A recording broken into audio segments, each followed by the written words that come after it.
E aí, meu povo, continuando aqui com a Reforma Protestante, e a gente inicia o Calvinismo, né? É uma linha teológica muito próxima do luteranismo, né? Só que com algumas diferenças, né?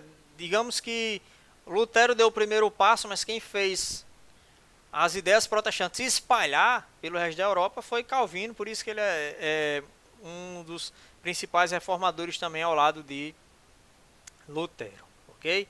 Então, o calvinismo. Calvino, ele era da Suíça, ok, pessoal? Então, o palco das suas ideias foi na Suíça. Da Suíça se espalhou pelo resto da Europa. Um cara tem uma biografia espetacular, escreveu muito, tem muitos livros que Calvino escreveu. Mas o precursor do calvinismo foi Ulrich Zwingli. Ele foi o primeiro cara a ter as ideias que foram a base para o pensamento calvinista. Lembrando, pessoal, que hoje em dia nós chamamos quem acredita na predestinação de calvinista, mas a doutrina calvinista, ou seja, de acreditar na predestinação, de que Deus já determinou em sua soberania quem será salvo e quem não é, essa doutrina ela já existe desde a igreja primitiva. Só que Calvino fez ela ficar famosa, espalhou, por isso que ela é chamada de calvinismo. Mas o nome primeiro dessa doutrina da predestinação é o monergismo. Monergismo, onde mono quer dizer uma pessoa age para a sua salvação, que é Deus.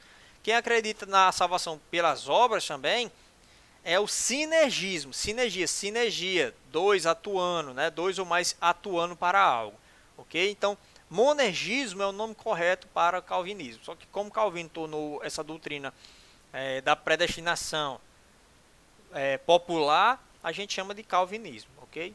Mas ela tem vários nomes. Monergismo, depois ela foi chamada de augustinianismo, porque outro da patrística, ou seja, dos primeiros teólogos da igreja, foi Agostinho de Hipona, e ele também era ela acreditava na teoria da predestinação absoluta, ok?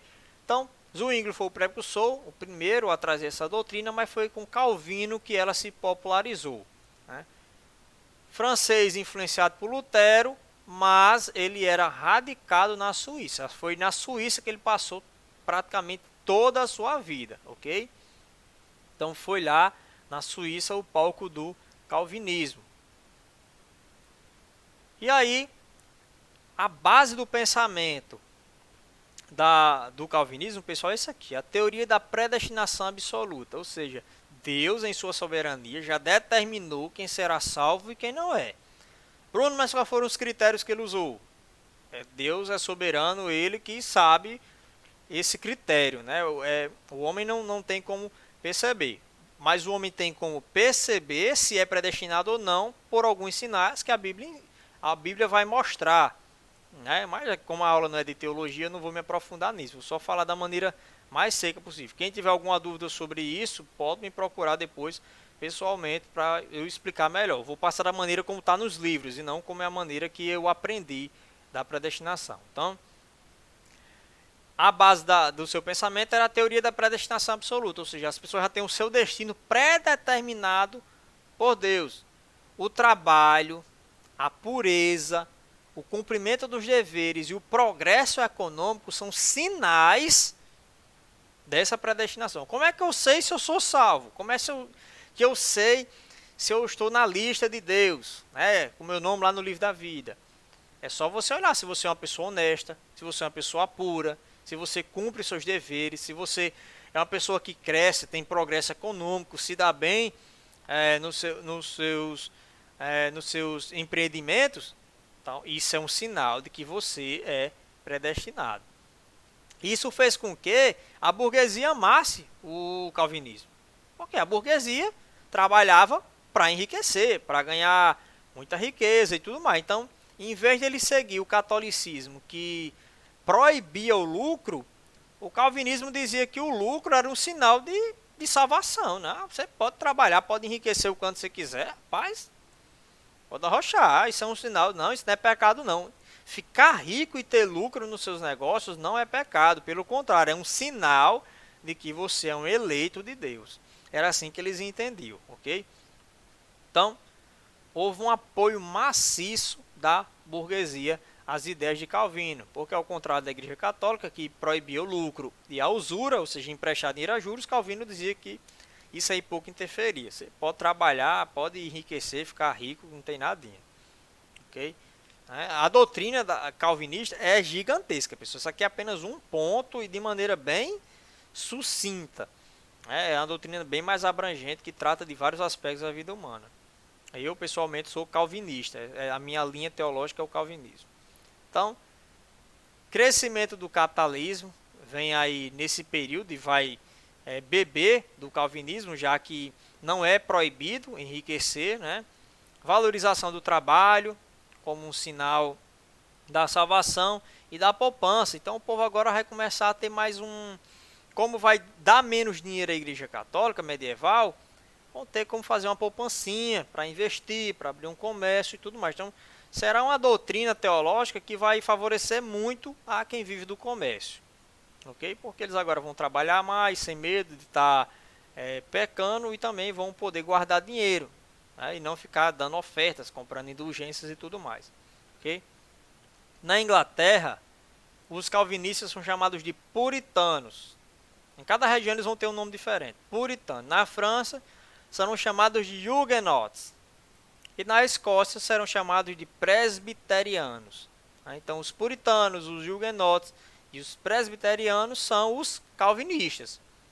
São os mesmos calvinistas, ok? Aqui no Brasil, hoje nós chamamos também de calvinismo, ou crente, somente evangélico, crente. Em cada país vão chamar os crentes de um jeito diferente. Na Inglaterra, puritanos, porque eles eram muito puros, gostavam de uma postura muito pura, lutavam contra o pecado e por isso foram chamados de puritanos, ok? Na França, huguenots, e na Escócia, presbiterianos. Ó, um resumo do que seria bem o pensamento reformado, o pensamento de Lutero, de Calvino, essa nova doutrina teológica que surgiu agora com as ideias de Lutero, né, com a Reforma Protestante, são as 5 solas, ou os 5 solas da Reforma Protestante. Isso aqui resume o que é o pensamento reformado. Vocês vão ver as diferenças para o pensamento teológico medieval. Vamos começar com a primeira sola. É uma palavra em latim, eu vou dizer o que significa. Sola Scriptura.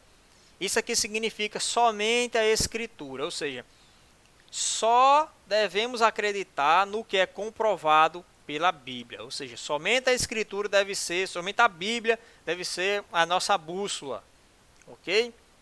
Sola gratia, isso aqui significa somente a graça, ou seja, nós somos salvos pela graça de Deus, ou seja, Deus nos dá algo de graça. Não é pelos nossos atos, não é pelo nosso merecimento. Deus nos escolhe e dá a sua graça. É através da graça que nós somos salvos, né? Sola fide significa somente pela fé, né? O homem é salvo pela fé. E essa fé é a ligação com Deus para nós termos a graça de Deus. Solus Christus quer dizer somente Jesus Cristo. Foi através das obras de Jesus Cristo e nós seremos salvos, porque através da obra de Cristo nós temos acesso à fé e à graça de Deus, né? E soli Deo gloria quer dizer somente a Deus deve ser a glória, ou seja, não devemos adorar a santos, não devemos adorar o Papa, somente Deus deve ser toda a glória. Então essas aqui são as 5 solas da Reforma Protestante. É um resumo da doutrina luterana, calvinista, a doutrina que a gente chama hoje Igreja dos Crentes, ok? Então, forte abraço, até a próxima aula.